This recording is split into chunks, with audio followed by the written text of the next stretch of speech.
Hello everyone. See, this is the video of your question number 10, exercise 9.1 trigonometry. I hope you all are doing very well in your studies और हर एक question आप बहुत ही ज़्यादा seriously और concentration से कर रहे हैं. So this is the question number 10. A word problem it is. The word problem is the two poles of equal height are standing opposite each other or either side of the road. बहुत ध्यान से सुनेंगे what the question is saying to you. Two poles of equal heights are standing opposite each other on the either side of the road. एक ही road है suppose करके Q B is the road और यहाँ पे दो equal side के poles खड़े हुए हैं that is P Q and A B are standing on the opposite sides of the road Q B. And this QB, this road is 80 meters in width. ठीक है, इसकी जो width है that is 80 meters. And the question is from the point between on the road the angle of elevation of the top of the towers are 60 degree and 30 degree. मतलब हम कोई point ले लेते हैं इस road पे, कहीं पे भी ज़रूरी नहीं है मिडल हो, वहाँ से जो angle of elevation बन रहा है दोनों poles के top पे they are 60 degree and 30 degree. तो let it be this is 60 degree and this angle of elevation B is 30 degree respectively. Find the height of the poles and the distance from the pole. You have to find the pole of the height of the pole and the distance from this point. So how you will find it out?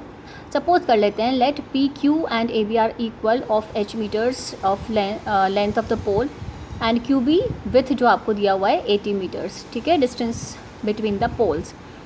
Now let's suppose क्योंकि जो ये point आपने इस road पे लिया है suppose करते हैं फर्स्ट पोल से वो x मीटर्स अपार्ट है और दूसरे पोल से वो 80 माइनस एक्स मीटर अपार्ट है. ऑब्वियसली जब पूरा डिस्टेंस 80 है उसमें से अगर एक पार्ट x है तो rest of the part would be 80 minus X. ठीक है, so it is O B is equals to 80 minus X.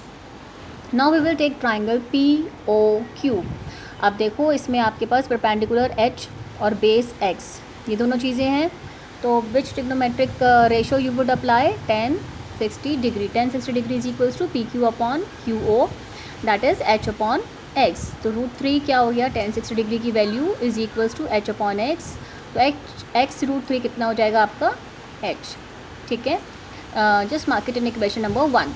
Now consider AOB and this angle is 30 degree. Again मेरे पास परपेंडिकुलर और बेस है तो I will apply 10-30 degree is equals to P upon B that is AB upon OB. h upon 80 minus x. ध्यान रखना कौन सा distance आप कंसिडर कर रहे हैं. क्रॉस मल्टीप्लाई करिए 80 minus x is equals to h√3 equation number 2. Now putting the value of h from equation number 1 hair.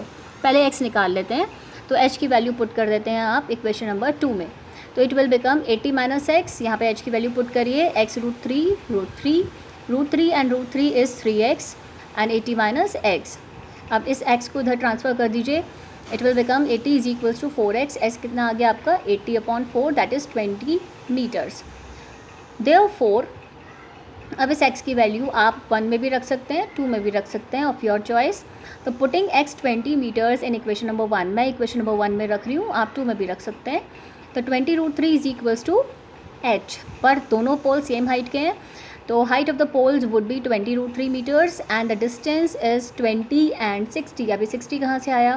क्योंकि आपका x 20 आया था तो रेस्ट ऑफ द डिस्टेंस कितना हो जाएगा? 80 minus 20 that is 60 metres.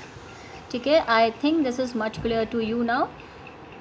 Okay, so try to do it with your own efforts and comment in you can say in my channel so whether you are liking the videos or not. Okay, have a nice day, take care.